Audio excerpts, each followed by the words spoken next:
Bienvenidos un día más a La Voz de Mazarrón y al programa Esto es Mazarrón, conoce tu pueblo y quiérelo. Como en días anteriores, estamos aquí Salvador Madrid y yo, Ginesa Méndez, para tratar de transmitiros esas curiosidades que han de hacer que conozcamos mejor nuestro pueblo y que lo queramos un poco más. Adelante, Salvador.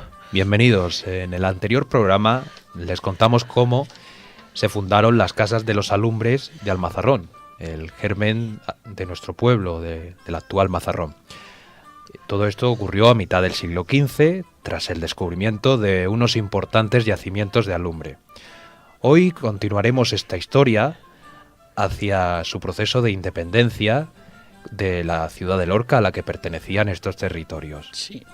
Y la consecuencia de lo que propició la separación de Lorca fue el bienestar que se fue generando como siempre pasa. Claro. Entonces se descubrió el alumbre y el alumbre hizo que el Mazarrón cogiera fuerza y de tal manera que llegara a pensar en separarse de Lorca.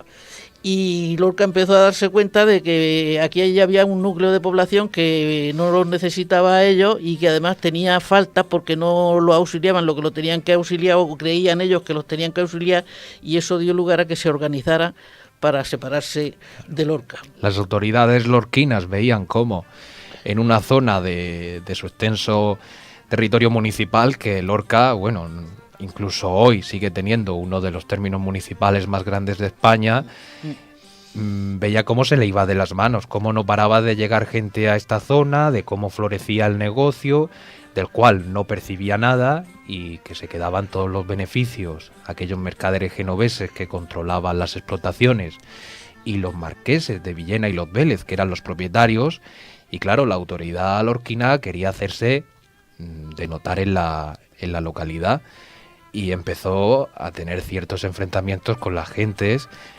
prohibiéndole que no pudieran cultivar, por ejemplo, o que lo que pescaban en el puerto, que se dedicara primero antes a la ciudad que lo que era la localidad aquí de las casas de los alumbres. Y aquí lo que sobrara. Y aquí lo que sobrara. Sí. Bueno, pues frente a esta situación, pues claro, la gente empezó a movilizarse. Consideraban que Lorca era más un estorbo que un beneficio, y los intereses económicos pues dieron lugar a que la gente empezara a plantearse la independencia del término de Lorca. Claro, porque una vez más, de tantas como hay en la historia, cuando se toca la moneda, sí, lo que más duele es el bolsillo. Lo que más duele es el bolsillo. Pues claro, las familias que controlaban los negocios de la lumbre veían una amenaza en la ciudad de Lorca y empezaron a expandir la idea, porque al final las ideas son lo que mueven a las sociedades, sí, a los cambios o a los retrocesos. Sí. La idea de que era necesario que las casas de los alumbres se constituyeran en un municipio independiente, con su municipio, con su propia jurisdicción, y empiezan a seguir los pasos. Claro. Es que actualmente también está pasando. Si miramos sí, cómo la historia se repite, dice, el que no conoce la historia la tiene que repetir. ¿Qué está pasando ahora mismo en Cataluña?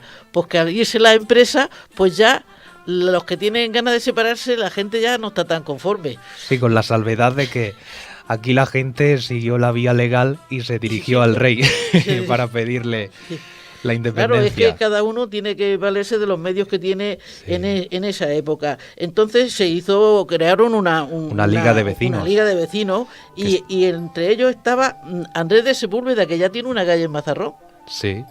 Se la puse yo, por cierto. y Alonso García Vera, para que presentara ante el rey Felipe II la petición de separarse de Lorca. Claro, evidentemente Lorca se oponía, pero ya a esta posición no estaba solo Lorca, sino que los municipios colindantes de Cartagena y Murcia, sí, que veían que ante el nacimiento de un nuevo municipio sus límites, sus territorios y sus intereses en la zona podían peligrar. Y así se sumaron junto con Lorca a la oposición del nacimiento de la villa de Almazarrón. Claro. Pues entonces Felipe II, que le convenía también porque el que nacieran villas, porque el nacer una villa suponía un ingreso que tenía la corona. Claro.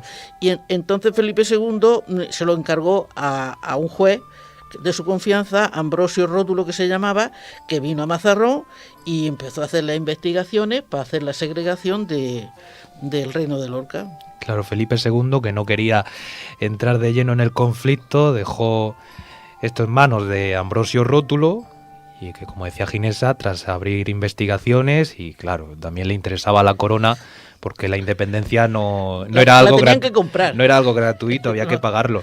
Sí. Y este juez pues fue favorable a la segregación. Y así en principio, en 1565, se produce lo que sería una independencia provisional de... Sí. Empieza a nacer la villa de Almazarrón, pero no se haría efectiva hasta que se pagara una importante cantidad de dinero a la corona y ya se le diera lo que es el privilegio. Pero el pago del dinero, esa es otra historia, porque claro, la tuvieron que recabar de los vecinos.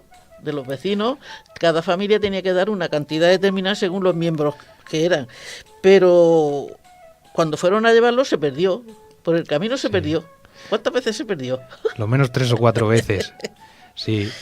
Y que de hecho, entre tantas veces que se perdió, luego los vecinos, digamos los más notables, se dirigieron en algunas ocasiones a los marqueses de los Vélez y Villena, y estos no querían saber nada del asunto. Les interesaba que Mazarrón fuera independiente para su negocio, pero luego a la hora de poner dinero para la independencia que no los buscaran. Y al final, como decíamos, se perdió entre 3 o 4 veces camino de la corte, hasta que finalmente se efectuó el pago de 4.311.000 maravedíes, y Felipe II concedió la independencia de Almazarrón el 1 de agosto de 1572.